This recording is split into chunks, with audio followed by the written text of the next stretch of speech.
My new book is coming out on May 14th. That's 2 weeks from today. So I thought it'd be fun to give you a tour of this book.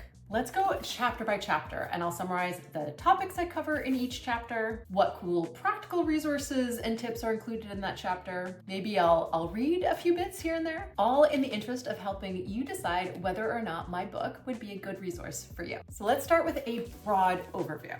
The book is divided into 3 parts, a broadly themed why, how, and what. In part 1, I talk about how not getting enough nutrients from our diets impacts our health. Not very fun statistics showing how incredibly prevalent dietary shortfalls are, even if you're somebody who is very intentional to eat a healthy diet. And then I give you all of the basics of applying the Nutrivore philosophy to however you eat now. The main eating patterns that increase nutrient intake without necessarily having to sweat the details, along with why Nutrivore has a permissive dietary structure rather than a restrictive one. So I often quote that Nutrivore is a dietary philosophy, not a diet itself, and that the goal is just to get all of the nutrients our bodies need from the foods we eat. But beyond that, the goal of Nutrivore is sustainable nutrition, meaning higher diet quality without feeling deprived, without it requiring a lot of willpower to sustain. So to make healthy, nutrient-focused eating a lifelong healthy habit, we need to enjoy the foods we're eating. We can't be breaking the bank every time we go to the grocery store. And we can't be lamenting the loss of our favorite foods or traditional foods, cultural foods for us. So all of that is laid out in the first part of this book. The second part is where we learn how specific nutrients are linked to increased risk of specific health challenges. Rather than talking about every single thing that every single nutrient does, that would be a nutritional sciences textbook and much less fun to read than this book. I highlight a curated collection of 27 links between a specific nutrient and a common health complaint or health goal. So for example, how not getting enough calcium can increase PMS symptoms, or the link between low magnesium intake and migraine severity and frequency, or how getting more vitamin B6 can help improve menopause insomnia. I also talk about the link between potassium and high blood pressure, oleic acid, the main fatty acid in olive oil, and serum cholesterol, how anthocyanins can reduce pain, and how betalains can improve exercise performance and muscle recovery. But to make this resource even more complete, there is a huge table in the appendices that lists every nutrient whose shortfall has been linked to 120 different health conditions or common symptoms. And then part 3 centers on practical implementation, highlighting the most important foods nutritionally, tips for doing so on a budget, how many servings of what different foods we want to be aiming for per day or per week and why. And then chapter 10 is entirely dedicated to busting common myths that spread fear about certain foods or make you feel like you have to pay the premium price for the food to be healthy when that's not the case. And chapter 12 is a collection of mix and match style recipes. The book has some beefy appendices, including the Nutrivore scores of over 700 foods and over 40 pages of scientific citations. Nutrivore is available for pre-order now from any online bookseller or at your local independent bookstore. And if you pre-order Nutrivore before May 14th, you can go to nutrivore.com/book and claim $100 worth of digital resources as bonuses. It's my way of thanking you for supporting Nutrivore. Now let's go through chapter by chapter. A little bit from the introduction to part 1. Fad diets have a storied history. The first fad diet promising rapid weight loss for minimal effort was started in 1820 by Lord Byron. Yes, that Lord Byron, who by all accounts was obsessed with dieting and staying thin. Byron's weight fluctuated drastically with periods of extreme starvation dieting, often combined with chewing tobacco or cigars to reduce appetite and woolen layers to induce sweating, and what Byron himself referred to as his morbid propensity to fatten. His most famous crash diet included drinking large amounts of vinegar mixed with water, as well as dousing the little food he ate in vinegar. And as the celebrity, romantic, poet, philanderer, and politician that he was in England, He inspired many young Regency ladies to follow suit, hoping to attain a fashionable level of thinness. In 1824, Lord Byron died tragically at the age of 36 of a fever, perhaps a malarial relapse or neurosyphilis, and certainly not helped by the leech and bloodletting treatments he received. Some medical historians believe the wear and tear on his body from years of malnourishment contributed to his extreme susceptibility to illness. Certainly, his postmortem revealed a brain that looked like that of an octogenarian and a damaged liver and intestines. And yet, Byron's influence on beauty standards persisted for decades after his death. I'd like to think that nowadays we'd recognize that Lord Byron had an eating disorder and we wouldn't follow his advice. But it's hard not to be intrigued by the diet recommendations of any person conforming to conventional beauty standards who guarantees dramatic results with little effort. After all, it worked for them. Chapter 1 is titled, "You're Not Getting Enough Nutrients." And I talk about what nutrients even are and why they matter. Share the statistics of the very high prevalence of nutrient deficiency and insufficiency, along with what the difference is between those. We take a look at eating habits that contribute to this high rate of nutrient shortfalls, including analyzing common diets and the nutrients that are hardest to get on those dietary structures. This section is titled "The Problem with Weight Loss Diets." It's about the problem with weight loss diets. Then there's a section on why we ideally want to get nutrients from foods rather than supplements. And we wrap up this chapter on a section called "Ditch the Guilt." On Nutrivore, there are no good foods or bad foods. Instead, we look at the quality of the whole diet. You can absolutely meet your body's nutritional needs from the foods you eat while choosing some foods that aren't particularly nutrient dense, but are just plain tasty. It's okay if some of our food choices are centered around joy rather than nutrient density. One food will not make or break your diet, nor make or break your health. Chapter 2 is called "Fix Your Diet and Health with Nutrivore." This chapter lays out the Nutrivore philosophy, but it starts with an examination of the link between low vitamin D levels and increased risk for type 2 diabetes. And very specifically, the biological mechanisms of how low vitamin D increases insulin resistance. Kind of like a case study of how increasing nutrient intake can reduce risk for chronic health problems and sometimes also alleviate the symptoms you're currently facing. I also include a section on health impacts beyond food. So while this book focuses on increased nutrient intake while continuing to enjoy our favorite foods, I think it's very important to acknowledge that the health equation is much more complex than what foods we are or aren't eating. So I talk a little bit about social determinants of health and lifestyle factors, as well as other health-related behaviors. The next section is, you keep using that term, all-cause mortality. Since a lot of the studies that help give us guidance on how many servings of different types of foods to aim for per day or per week are looking at all-cause mortality, it's important to explain what that actually means and how we interpret that data, especially how we need to combine that data with other types of studies that establish causality. Then there's a big section on the Nutrivore philosophy, why it's permissive and not restrictive, and why Nutrivore is about getting away from moral judgments of foods. It's important to emphasize that a Nutrivore approach isn't about perfection. With there being no foods that are strictly off limits, unless you have an allergy, intolerance, or strong aversion to it, of course, we can take a step back from diet dogma. We can ditch the guilt associated with eating an off-plan food because there are no off-plan foods on Nutrivore. To simplify the Nutrivore philosophy into a catchy tagline, it's nourishment, not judgment.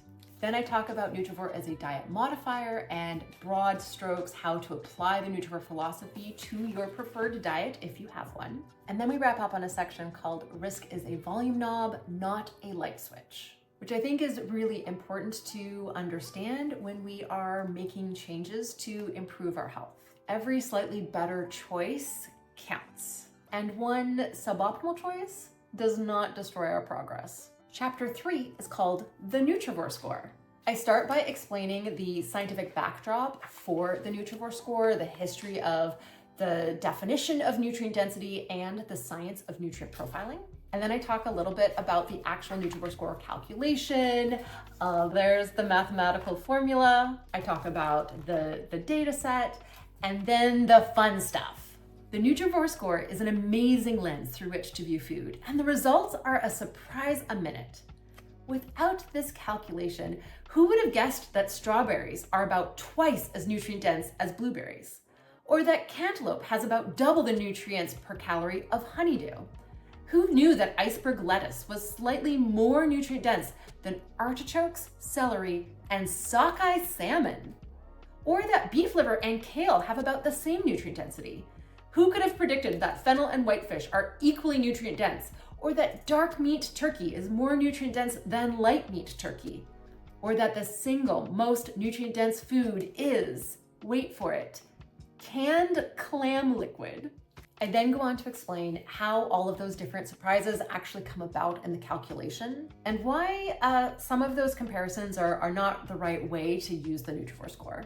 And then the next section is how to use the Nutrivore score. So practical tips for using the Nutrivore score to increase your nutrient intake. And then this chapter wraps up on the top 100 Nutrivore score foods that you can find at most any grocery store. Wow, that table's 4 pages. Chapter 4 is easy steps to Nutrivore. This chapter summarizes all the easy action steps to increase your nutrient intake so you can start being a Nutrivore at your very next meal. I'm a firm believer that knowledge is power. The more we understand why certain foods are nutritionally important, and the more we grasp how our specific health challenges are linked to nutrients, the more motivating it is to change how we eat. But you don't need a graduate degree in nutritional sciences to start choosing more nutrient-dense foods. You don't even need to finish reading this book, although I hope you will. There are some really fascinating studies to talk about and crazy interesting fun facts for me to dispense, not to mention a few choice puns. This chapter is for all you go-getters eager to start affecting change in your life, starting with your very next dinner plate. This chapter goes through the overall eating patterns that support lifelong health by increasing nutrient intake. Starting first and foremost by choosing more whole foods, but I also talk about how there is still room for ultra-processed foods in a healthy diet. We talk about moderating sugars and sweeteners, avoiding excess sodium intake. Then we go through the fascinating science on dietary diversity and the benefits of just eating a wide variety of different foods. There's some tips for increasing dietary diversity. And then eat the rainbow of fruits and veggies. And then we wrap up this chapter with the Nutrivore meal map, which is just a simple formula for creating a nutrient-dense and balanced meal. Throughout the book, there are little asides, just extra information that you may also want. This one is about the ideal composition of snacks. We're up to part 2, nutrients and your health. And chapter 5 is called Mighty Macronutrients, proteins, carbs, and fat.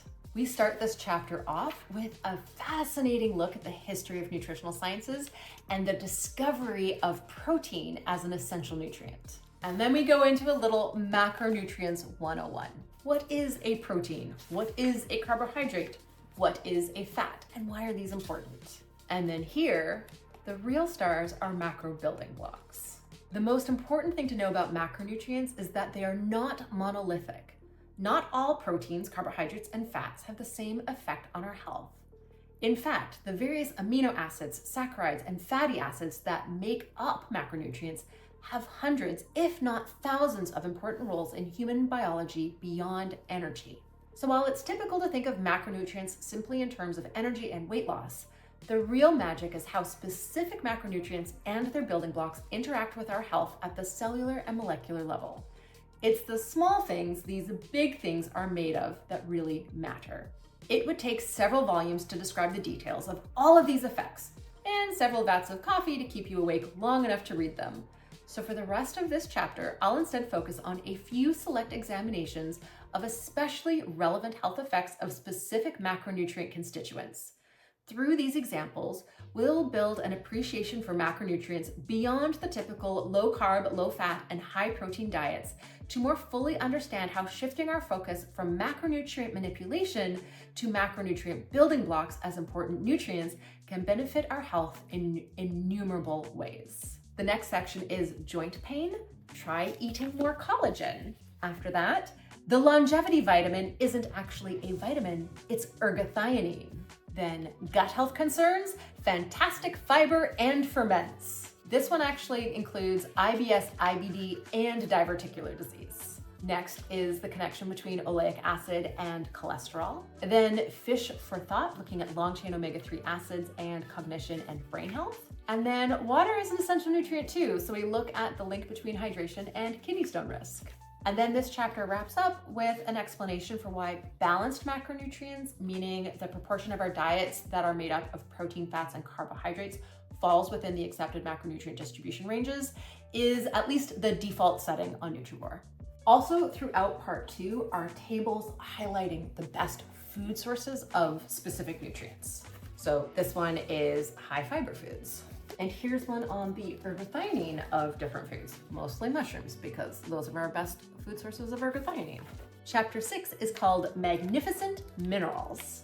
I start with the discovery of the first essential mineral, which was iodine, which is a fascinating story that I revisit later in this chapter. And then we go right back to our theme of talking about the connection between one specific nutrient and one common ailment. In this chapter, we cover PMS as a consequence of calcium insufficiency, the link between low magnesium intake and migraine headaches. Next is a section on high blood pressure and how high blood pressure actually increases risk for cardiovascular disease, and then why getting enough potassium can help regulate blood pressure, along with a discussion of the potassium-sodium ratio. Next is a really fascinating look at the role of chromium in insulin resistance, including type 2 diabetes. Then the link between selenium and thyroid health, then zinc and susceptibility to infection.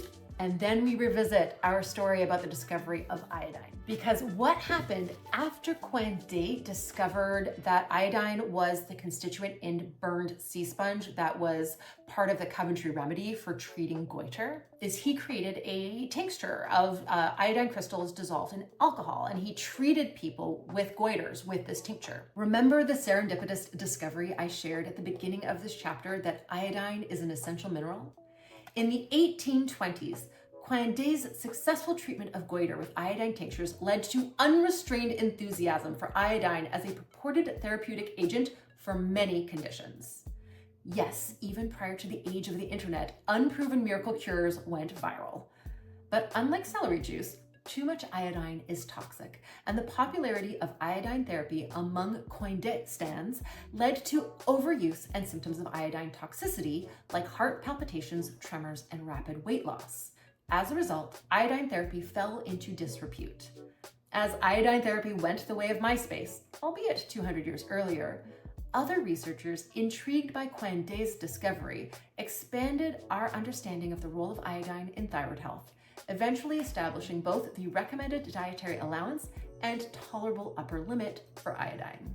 And then this chapter wraps up on the marvelous mineral cheat sheet, which summarizes the biological roles of each mineral and their links to our health and the best food sources.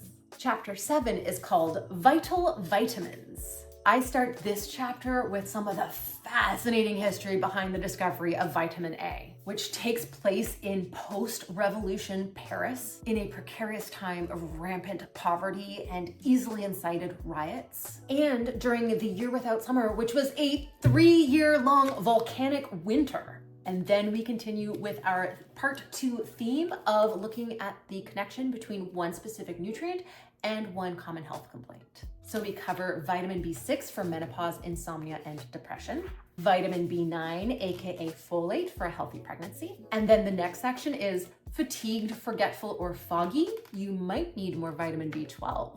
And then this section on vitamin C and mental health. Quick, what's the square root of 729? If you have math anxiety, like 93% of adults, you might feel a jolt of panic just thinking about answering that question. And that's exactly what study participants were asked to do in a 2001 study that showed that loading up on vitamin C is super helpful for our mental health. The study participants who took 3 1,000 milligram vitamin C supplements per day for just 2 weeks before being asked to perform mental arithmetic and public speaking had substantially better regulated stress responses, including lower cortisol release, the master stress hormone, blood pressure, and subjective feelings of stress, compared to the unlucky participants who received a placebo. Then we talk about vitamin E and seasonal allergies, vitamin K and osteoporosis and bone fracture risk. And then chapter 7 ends with the valuable vitamins cheat sheet. Similar to the summary table at the end of the minerals chapter. This one goes vitamin by vitamin, how much we need, what the trouble upper limit is, how that vitamin impacts our health, and the top food sources. Chapter 8 is called Phenomenal Phytonutrients. And yes, I am proud of the alliteration.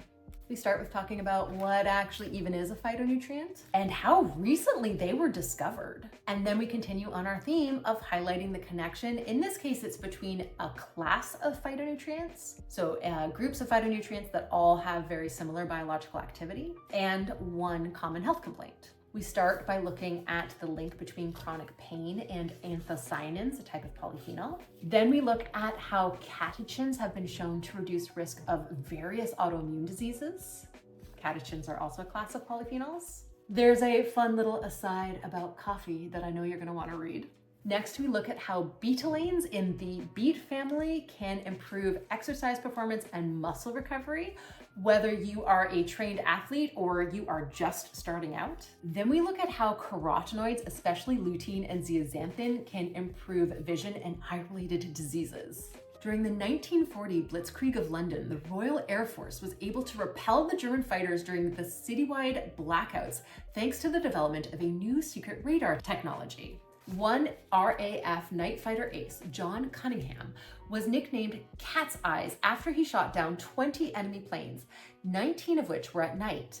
But to keep the technology under wraps, the Ministry of Information told newspapers that Cat's Eye's impressive performance was due to an overabundance of carrots. And behold, the old wives' tale that eating carrots will improve your vision was born. But perhaps even more fascinatingly, there's actually science behind this one. Next, we look at how organosulfur compounds, both glucosinolates in cruciferous vegetables and thiosulfonates in alliums, the onion family, reduce risk of various types of cancer. I talk about the benefits of herbs and spices, and then we again end on a summary table. This one is about eating the rainbow. We're up to part 3, Nutrivore in practice. Chapter 9 is called Nutrivore Foundational Foods. Now this chapter summarizes a lot of the information covered in part 2, specifically highlighting those foods that have something special to offer us nutritionally, which I call the 12 foundational food families. Oh look, there they are. It's not a surprise. It's vegetables in general, mushrooms, alliums, cruciferous vegetables, leafy vegetables and root vegetables, fruit in general, citrus, berries, nuts and seeds, legumes, and seafood. These food families each have something uniquely beneficial to offer us, and we maximize both our nutrient density and health benefits when we focus on these foods as the foundation of our diet. But this does not mean these are the only foods to eat on Nutrivore. It just means that getting all the nutrients your body needs from the foods you eat will be easiest when you prioritize these foods in your diet. You can then round out your diet with whatever other foods you choose. There are plenty of other food families with nutritional merit. They just aren't amazing enough to be elevated to foundational food status. This is also why we've been building nutrient awareness, so you know how to adapt Nutrivore principles to fit your preferred diet. Again, there's no one magic food that will guarantee great health, and there's no food that you have to eliminate completely in order to be healthy, unless, of course, you're allergic or intolerant. If you know that you're cutting out all food sources of essential nutrients, whether due to dietary preference, religious dietary practices, allergies or intolerances, or just because you can't stand them, it's best to work with your doctor, a registered dietitian, and/or a licensed nutritionist in order to identify any foods that you can eat to fill those nutritional gaps or specific supplements you might need to take. But then in this section, I go through each of those food families and look at those studies that give us some guidance on how many different servings of these foods we should be aiming for. Then we do a fascinating look at food groups through the lens of the Nutrivore score, which really helps us to understand the relative proportions of these different foods. And then I have a section on taste adaptation called Learning to Like Healthy Foods. And this chapter also wraps up in a handy dandy summary table. This table summarizes the servings of the 12 foundational foods and gives 12 examples from each family. Chapter 10 is busting myths about what, when, and how to eat. This is a hefty chapter. I've spent most of this book explaining the value of nutrients and the foods that contain them, and I've discussed the benefits of a balanced, non-restrictive approach to diet. But I would be remiss if I didn't also address the most prevalent myths and misconceptions that may still be coloring your food decisions. I want to make sure that you can apply your newfound nutrition knowledge to a healthy relationship with food and that you can adopt a Nutrivore diet without breaking the bank. So here's the sections. The first section is titled Frozen Foods Are Great Options. The next section, Canned Foods Are Healthy and Safe. The next section, but aren't animal foods bad? Then, it's totally okay to eat non-organic foods. Meat, dairy, and egg quality, is it worth the price? Maybe. Seafood safety, sustainability, and selection. Oh, so many seafood myths to bust. Extra virgin olive oil versus vegetable oils. Smackdown. The myth of plant toxins. And then the dose makes the poison. In addition to just talking about toxicological principles, that section covers MSG and food dyes. Next, does it matter when you eat? Really, this is talking about the benefits of breakfast and when a snack may be appropriate. And then raw versus cooked foods. Talk a little bit about what happens to nutrients when we cook, microwaves, grills, and deep fryers, oh my. And then we finally wrap up with you're allowed to enjoy food.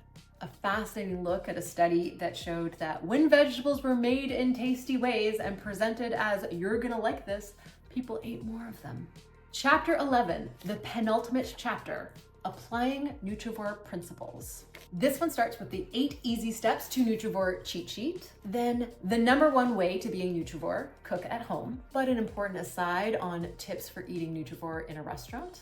And then Nutrivore on a budget, which includes this really fun analysis of nutrients per dollar. So what foods give you the most nutrition per amount of money spent, which is actually kind of a different way about thinking about foods and budget. Next, a section called Are Food-Based Supplements a Nutrivore Cheat Code?